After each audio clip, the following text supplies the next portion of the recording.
Mesmo sem o sabermos, nós vivemos rodeados de muitos deuses, muitos absolutos que colocamos na nossa existência. A nossa vida mais ou menos protegida na vida urbana, num lugar assim como Macau, de relativa afluência,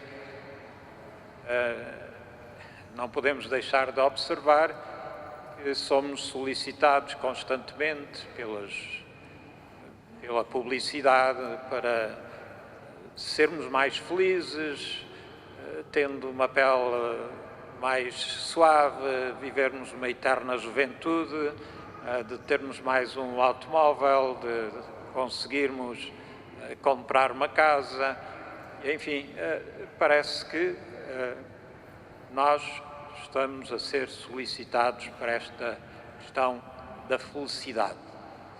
Queremos ser felizes e isso é um dos motivos que dinamiza muito da nossa sociedade de consumo. A questão está em saber se realmente a felicidade é qualquer coisa que alguma vez se alcança como objetivo. Será que a felicidade é realmente alguma coisa que nós podemos alcançar ou deve ser sempre percebida mais como uma consequência, um efeito de outra coisa mais profunda? Mas, enfim, nós vivemos neste tipo de sociedade. Abraão vivia noutro género de sociedade, no limiar da sobrevivência, nas franjas do deserto. E aí a vida de uma família, a vida de um rebanho, podia acabar de um momento para o outro por uma seca mais prolongada, por uma peste súbita que surgia, e parecia então que esse mundo era governado por deuses ferozes e que era preciso apaziguar esses deuses. E provavelmente na cultura ambiente havia esta ideia de que se devia sacrificar aquilo que havia de mais precioso na nossa vida para que os deuses estivessem mais calmos e olhassem para nós com mais benevolência. E vem assim este contexto de Abraão sentir que deve sacrificar o seu filho unigênito. Para nós, uma ideia escandalosa, mas não só no tempo de Abraão, como muito mais tarde, na vida do povo de Israel, haverá sempre esta tentação de sentir que sacrificando o primogênito, sacrificando crianças, que estes deuses seriam mais benevolentes para com o povo. E Abraão segue aquilo que ele sente que é a ordem que está estabelecida, a ordem de tornar o Deus satisfeito, satisfazer a Deus e às suas necessidades. E tem esta experiência que, chegando mesmo ao momento de quase sacrificar o seu filho, Deus lhe inspira que não é necessário e que pode sacrificar aquele cordeiro que está ali perto, em vez de ser o filho.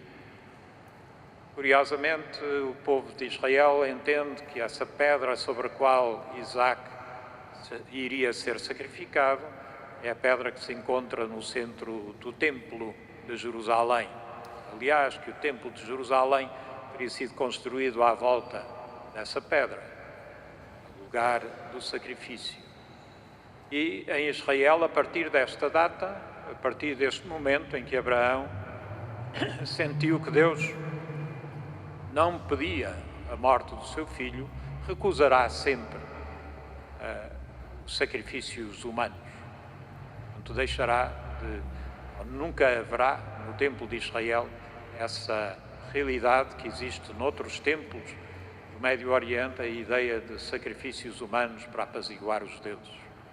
Portanto, há assim uma evolução na consciência religiosa do povo. No Evangelho nós vemos essa evolução a dar um passo mais adiante. Jesus acaba de ter conversado com os seus discípulos, a dizer que o Filho do Homem vai ter que morrer e depois a dizer mais qualquer coisa, a dizer que aqueles que o seguem a Ele, terão de tomar a cruz de cada dia, estarem dispostos a perder a vida para salvar a vida. E decide levar 3 dos seus discípulos. 6 dias depois de ter predito a sua morte, diz o texto de São Marcos, que normalmente não se preocupa em estabelecer datas, que 6 dias depois ele leva 3 dos seus discípulos para subir ao monte. Há aqui um paralelo com o que acontece com Moisés. Quem queira ir observar Moisés no Monte Sinai, também a certa altura diz qualquer coisa ao povo sobre aquilo que é a razão pela qual se encontram junto ao Monte Sinai, e 6 dias depois sobe ao monte com 3 pessoas cujos nomes são indicados e mais alguns representantes do povo.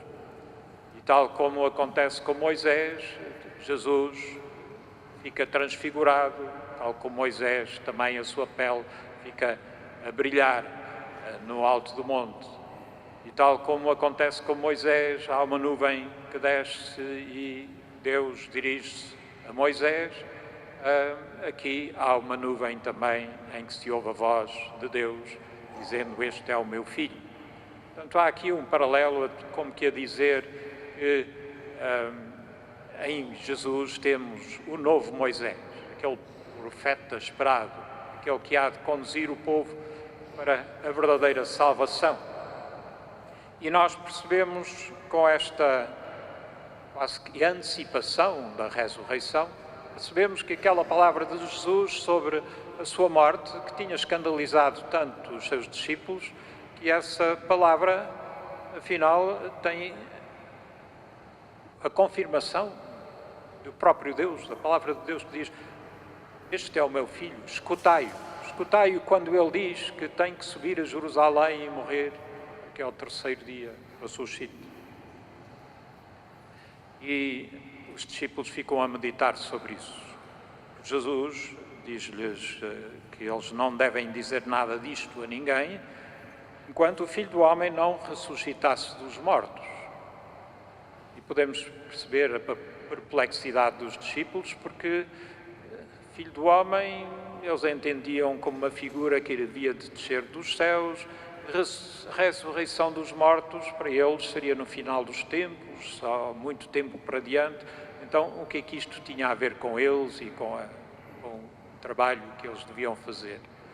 Para nós, que vivemos isto no início da Quaresma, esta leitura ajuda-nos a perceber aquilo que Jesus desafia os seus discípulos a viver.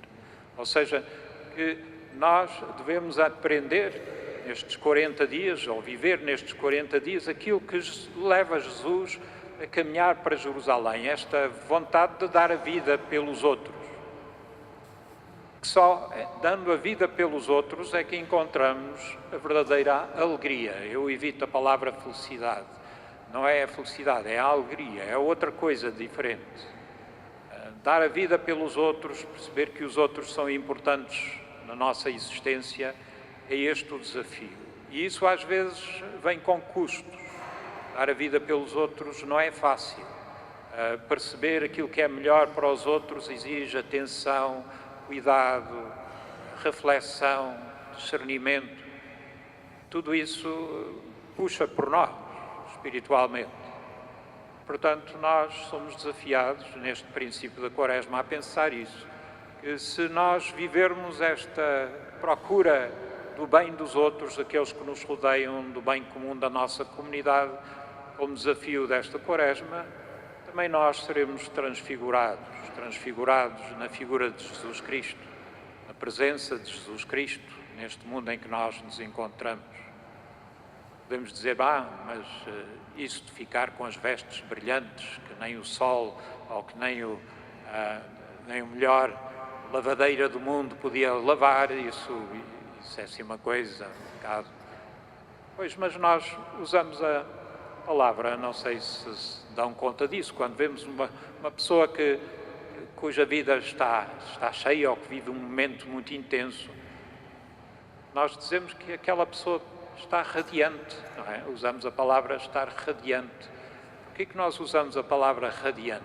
Porque nós vemos na cara das pessoas que há uma plenitude de vida, há qualquer coisa que se desprende delas. Pois nós devemos pedir que o Senhor nos ajude a viver de tal modo a nossa relação com Ele, que a nossa vida se torne radiante neste sentido, que os outros sintam que de nós parte uma bondade, um bem-estar conosco próprios e com Deus, se estende a querer o bem dos outros e a querer que os outros vivam em plenitude aquilo que Deus semeou nos seus corações.